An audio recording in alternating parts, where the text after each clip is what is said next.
Yeah, it's the start of the week. It's Monday. Happy Monday. I know Monday's not a great time. You're back to school. You're back to work.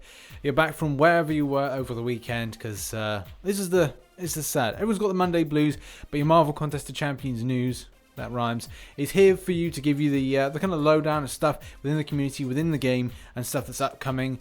So without further ado, let's jump into the news stories of today. And our first story sees the kind of the side angles, silhouettes, whatever you want to call them, with regards to Corvus, Glaive, and Proxima Midnight. So these are the first kind of images we now know of these champions and the way they're really going to look like. Apologies, this is quite small. If I do zoom in, it's going to look incredibly pixelated. So hopefully you can make out the kind of the imagery on Corvus, and also on Proxima. And what we're going to do is just compare them off. So to look at Corvus, I think it's a very kind of like for like with regards to the appearance that we're going to see in Infinity Wars. The design of Corvus takes a step away from the kind of one that we expect, which was the one that's like similar to like the Wraith Kings in Lord of the Rings, or a very kind of like goblin-esque with a kind of a black kind of cloak and very kind of menacing and dark and kingly. This new kind of like concept is what is going to be similar to Infinity Wars and a kind of more modern take, which is cool, and I'm glad to see them kind of go with this side of things as opposed to anything more kind of wraithy and demonic. And when it comes to Proxima, I can imagine she's going to be a great powerhouse, and the way that they kind of designed her, there's more emphasis on color as opposed to like the film side of things. I don't think there's a great amount of color, especially with things with regards to the cheeks coming down. So in game you're going to see more color and in the cheeks and kind of going downwards in order to, yeah, just so she's not so dull. Because I think in the film, because this is the likeness of what you're going to see in the film, it's very kind of like very kind of pale and kind of stagnant, but the game is going to add more kind of purples into there in regards to the outfit, so that's going to be quite cool. I'm glad that they'll get that kind of character design a little bit better than what we're going to see in the film. So as you know, we have recently updated our phones, our devices, our tablets, whatever, to a new downloadable update for the game, and this is the drop rates.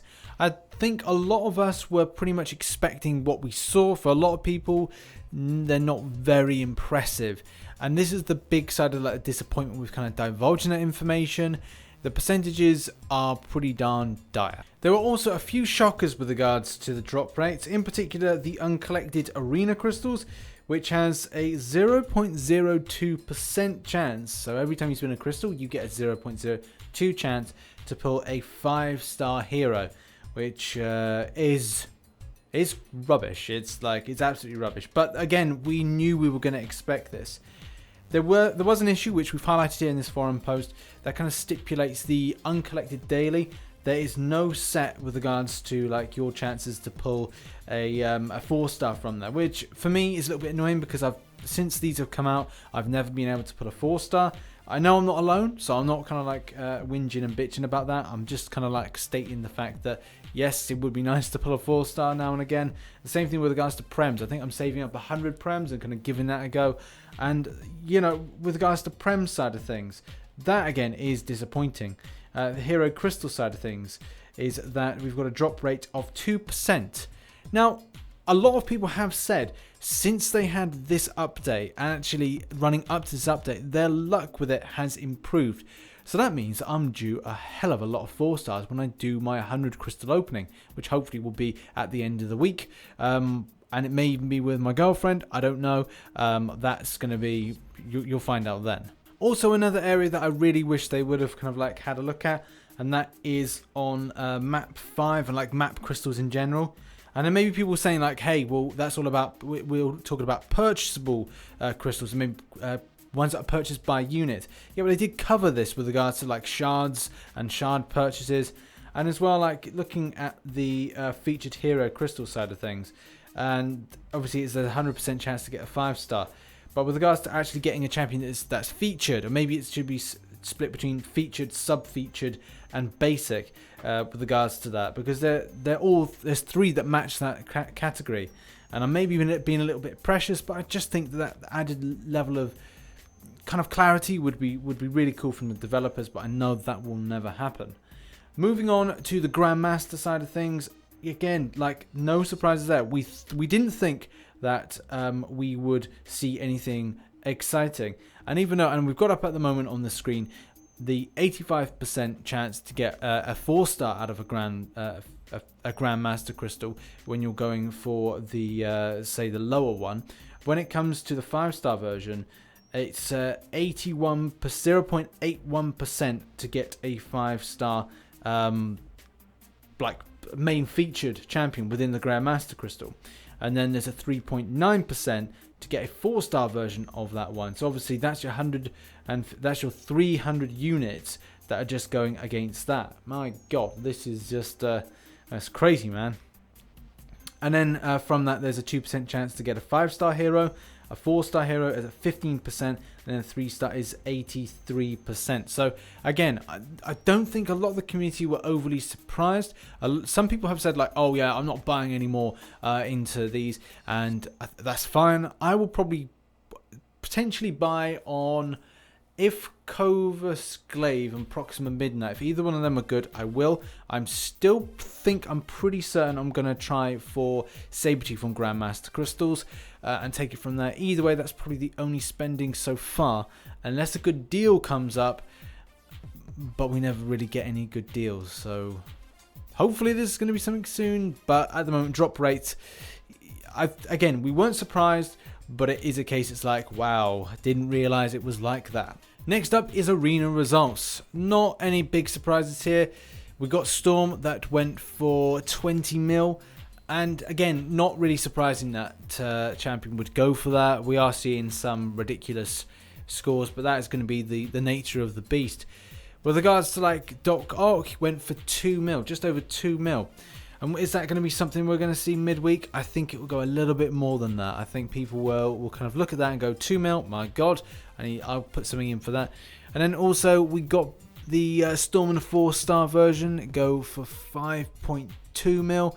So yeah, no big surprises there. I think a lot of people push to get milestones rather than actually going for the champion themselves. So that's probably what happened there. But still a good amount of 5-star shards and 6-star shards to be earned from a 9 mil kind of grind. So yeah, I'm not overly surprised with the way the arena works at the moment, but still, 9 mil for a substantial amount of 5 stars isn't half bad. But obviously your grind is your own, and whatever you do, have fun when you do it. Next up is dashing and evading. I've seen a few of these little posts kind of ping up with regards to things with the AI and the way it works, at the same time with regards to your evades not being clean and not being as kind of responsive. I found, and this is really weird, I found the position in which I hold my phone. If I hold it in a certain placement, I'm finding that I'm evading better. At the point of where your kind of like fingers are going and how it's responsive, sometimes it's always good to kind of check your phone first before you kind of go to the developers. Your game's shit. I'm not saying that either and either are the right or wrong answer, but it was one of these things where I was finding that I was not able to evade well against Sabretooth until the point I held my phone in a different way. I'll show you. So where I was holding my phone was about here. So probably halfway down the screen. So if you're thinking of an iPhone, its left is going to be your home button and right is going to be the speaker. So in there. That wasn't working successfully. But if I bring my thumbs down to here and this placement here, this is the most best with regards to response on my phone. And I don't know why that is. I don't know if it's like a case that because I used to spend a lot of time, I've obviously been grinding at the game a lot over the last year. Has that worn out those sections there? I don't know. Why is that more responsive there? Is it more closer to the champion? I don't know. And I'm not saying this could be a solution to your problem, but at the same time, it could be something that could help. But I am finding I'm doing better evades against Sabretooth and a lot of other champions that may move a little bit faster by having the placement here. A lot of these posts that are springing up, I do think there are good shouts with regards to issues, but I do think as well, please put down the device that you are using. It's really important to the developer to get an idea, okay, is it not running for this type of phone or this operating system? Is it running for this one? And it just narrows down their search. If it's more localized, then they can deal with it, or you hope they would deal with it. Either way, remember, if you're putting something like this with regards to a post, put your device, put your operating system. It's helpful to the developer. And also just follow some quick tips, which is number 1, clean your screen. Number 2, like remove all your cache, and then also put your phone into like shutdown and then like log it back on again, especially if you've been doing a long grind. The same thing with regards to like if you have phone constantly on. I know smartphones and iPhones are kind of these things where they're on all the time, but it does take its toll on any kind of device. It's like a computer, but in a micro form. So try and do some downtime, cool it down for about 10 minutes, and then put it back on again. See if the problem's still there. If it is, then get on the forum, put your device, as I said, and then hopefully the developer can sort it out or see it. And try and tag in one of them, like Kabam Wolfe or Kabam Mike, or maybe even Kabam Libya. I can't remember what it is, but anyone, links. There's so many there. Kabam Wolfe, anyone, just do it. And our final story is all about this post here, which is about Nightcrawler. A very interesting one, and it's kind of talking about the idea whether or not this is an AI bug or this is an exploit with regards to the way the interaction with Nightcrawler, and is he then not as a value based on the fact that he's shifting between different type of stances. This is one that I think I need to throw over you guys to kind of get your take on it and whether or not you would think this to be an exploit or a bug. Either way, it's got a lot of traction and a lot of interest from people, and a big kind of call for the developers to kind of look at this. I don't know, it's one of these things where I can't overly see a great exploit, but at the same time, is it a bug to make Nightcrawler less functional and more of a kind of an easier target? And is the strategy there to kind of take this guy down?